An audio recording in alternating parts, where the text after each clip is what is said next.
తెనాలి నియోజకవర్గ ప్రజలందరికీ, మరి ముఖ్యంగా నియోజకవర్గ ఓటర్లు మహాశయులందరికీ విజ్ఞప్తి. ఈరోజు పోలింగ్ జరుగుతూ ఉంది. ప్రజలు బ్రహ్మరథం పడుతూ ఉన్నారు. మరి ముఖ్యంగా అత్యధిక మంది మహిళలు క్యూ లైన్లో నుంచొని ఈ రాష్ట్ర ముఖ్యమంత్రి జగన్మోహన్ రెడ్డి గారిని మళ్ళీ రెండోసారి ముఖ్యమంత్రిగా చేయాలన్న తలంపుతో, అలాగే తెనాలి నియోజకవర్గంలో కూడా నన్ను మళ్ళీ ఎమ్మెల్యే చేయడం కోసం క్యూలో నుంచొని ఓటేస్తున్న సందర్భం. దాంట్లో భాగంగానే నేను నా ఓటు హక్కుని వినియోగించుకోవడానికి నేను నా భార్య ఎక్కడైతే నా ఐతానగర్ నా సొంత ప్లేస్ అయిన ఐతానగర్ బూత్లోకి ఓటు వేయడానికి వెళ్తున్నప్పుడు, ఎందుకంటే నేను అభ్యర్థి ఓటు వేసుకునే క్రమంలో సహజంగా ఎవరైనా కానీ ఓటు అనేది ఓటు వేయడానికి వచ్చినప్పుడు క్యూలో నుంచొని ఓటు వేయటం అనేది సహజమైన పద్ధతి. అది ఎవరైనా కానీ సహజంగా ఈ ఎలక్షన్స్ టైంలో అభ్యర్థి అన్ని బూతులు తిరుగుతూ ఉంటారు కాబట్టి నాకేం వర్తించదు. ఇప్పుడు మనోహర్ గారు ఓటేసాడు, ఆయన కూడా క్యూ లైన్లో నుంచొని ఏం ఓటు వేయాల, మామూలుగా వెళ్ళి వేసి వచ్చాడు. ఎవరైనా కానీ ఇది ఎవరికి తెలియంది, ఎమ్మెల్యే అభ్యర్థిగా ఉన్నాళ్ళు. ఎందుకంటే అన్ని బూతులు తిరుగుతూ ఉంటారు కాబట్టి, అన్ని బూతులు తిరగాల కాబట్టి అక్కడ పోలింగ్ స్టేషన్స్ ప్రశాంత వాతావరణాన్ని క్రియేట్ చేయడం కోసం, అక్కడ ప్రశాంత వాతావరణం ఉందా లేదా, ఓటర్లకు కానీ ఇంకోళ్ళకి కానీ పోలింగ్ స్టేషన్లో కూర్చున్న ఈవీఎంలు కానీ ఇంకోటి కానీ ఏదైనా ఇబ్బందికరమైన పరిస్థితులు ఉన్నాయా లేవా అని మానిటరింగ్ చేసుకోవటం అనేది ఎమ్మెల్యే అభ్యర్థులు ఎప్పుడు చేసుకునేది. ఇది ప్రతిరోజు ప్రతి ఎలక్షన్స్లో జరిగేది. ఆ క్రమంలో భాగంగానే నేను నా భార్య కలిపి క్యూ లైన్లో కాకుండా ఓటేసిన మాట వెళ్ళింది.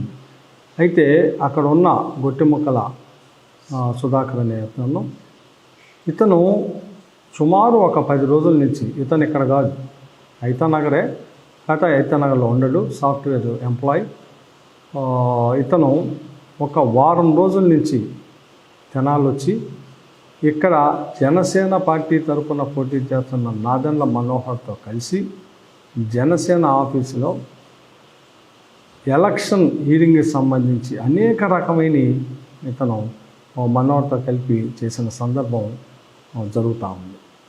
దాంట్లో భాగంగానే కావాలని ఏదో ఒక క్రియేషన్ చేయాలని, ఎందుకంటే మనోహర్ పోటీ చేస్తున్న పార్టీ జనసేన సపోర్ట్ చేసి, జనసేనకి తెనాల్లో కేడర్ లేదు, తెలుగుదేశం పార్టీ పోటీ చేయటం.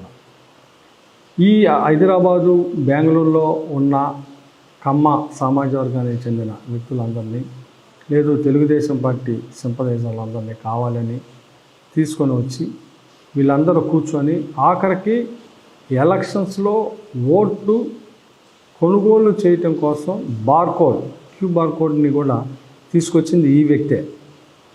కావాలంటే మీరు అబ్జర్వ్ చేసుకోండి, నా దగ్గర సాక్ష్యాలు కూడా ఉన్నాయి. తెనాల్లో ఓటర్లకి ఇచ్చే దాంట్లో క్యూ బార్కోడ్ని తీసుకొచ్చాడు. ఆ తయారు చేసే వ్యక్తి కూడా ఇతనే. సో ఇది పక్కాగా నేను ఓటేసి వస్తుంటే నేను నా భార్య కావాలని దుర్భాషలాడి, మరి ముఖ్యంగా ఇదిగో మాదిగ, ముస్లిము, బీసీ ఇలాంటి కులాలున్న పార్టీ వైఎస్ఆర్ పార్టీ కాబట్టి ఆ పార్టీ తరపున ఎమ్మెల్యేగా అలాగే ఎమ్మెల్యే అభ్యర్థిగా ఉన్నానని అక్కస్తో కుల దుహంకారంతో, ఇది నిజంగా చదువుతున్నాను, నేను కమ్మాడినే, అతను కమ్మనే, కానీ ఎవరి మీద వీழ்చి పడకూడదు కదా. ఈరోజు కమ్మాలు కూడా నాకు చాలా మంది ఓటేస్తా ఉన్నారు.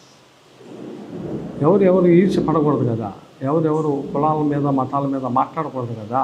మనం ఉంది సభ్య సమాజంలో.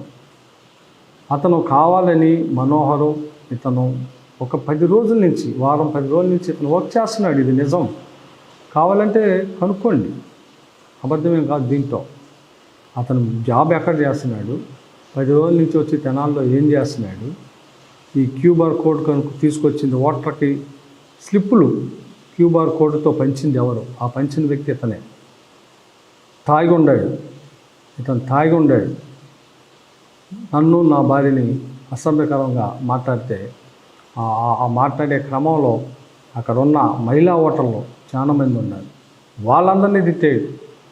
అక్కడ ఉన్న మహిళలు వాళ్ళే చెబుతూ ఉన్నారు, ఏమంటే ఇతను ఓటు డిస్టర్బ్ చేయడం కోసం ఇలా పొద్దున్న నుంచి మమ్మల్ని హింసిస్తూ ఉన్నాడండి. సో ప్లస్ ఆ బూత్లో ఒక ఈవీఎం పొద్దున్న నుంచి పనిచేయలా. నాకు కంప్లైంట్ వచ్చింది ఈవీఎం కూడా పనిచేయలేదు అని. సో ఈ మానిటరింగ్ చేసి వచ్చి ఓటేసి బయటకు వస్తుంటే ఈ రకమైన దుర్భాషలాడి దీన్ని కావాలని తెలుగుదేశం పార్టీ, జనసేన పార్టీ దీన్ని ఏదో వైఎస్ఆర్ పార్టీ ఇది చేయడం, నా మీద దౌర్జన్యం చేయటమే కాకుండా, నన్ను బూతులు తిరగటమే కాకుండా, నా భార్యని బూతులు తిరగటమే కాకుండా, మరి ముఖ్యంగా వైఎస్ఆర్ పార్టీని, మరి ముఖ్యంగా కులాల పేరు పెట్టి బూతులు తిరగటమే కాకుండా ఇంత దౌర్భాగ్యమైన ప్రవర్తనని మళ్ళీ దీన్ని కావాలని తెలుగుదేశం పార్టీ సోషల్ మీడియాలో లేకపోతే ఇంకో దాంట్లో వైరల్ చేయటం, నన్ను కొడటం, మళ్ళీ దాన్ని వైరల్ చేసి నియోజకవర్గ ఓటర్లని, ఆ ఓటర్లందరికీ ఈ వీడియోలను పంపి దీనికి యాంటీగా చేయాలని ఒక పెద్ద కుట్రని దీంట్లో దాగి ఉంది. సో దయచేసి నియోజకవర్గ ప్రజలు ఎవరో దీన్ని నమ్మవద్దని. ఎందుకు నమ్మవద్దని అంటే నేను ఎలాంటి తెలుసు, నా ప్రవర్తన ఎట్లాంటి తెలుసు, నా యాటిట్యూడ్ ఎట్లాంటిది తెలుసు. కొన్ని లక్షల మంది విద్యార్థులకి ఉద్యోగ భద్రత ఇచ్చిన వ్యక్తిని. ఈ నియోజకవర్గంలో నేను ఎలాంటి అందరికీ తెలుసు. సో ఈ వీడియోని రకరకాలుగా వైరల్ చేస్తా. ఆ వైరల్ న్యూస్ని దయచేసి ఇది ఫేక్గా గమనించమని నియోజకవర్గ ప్రజలందరినీ కోరుతాను.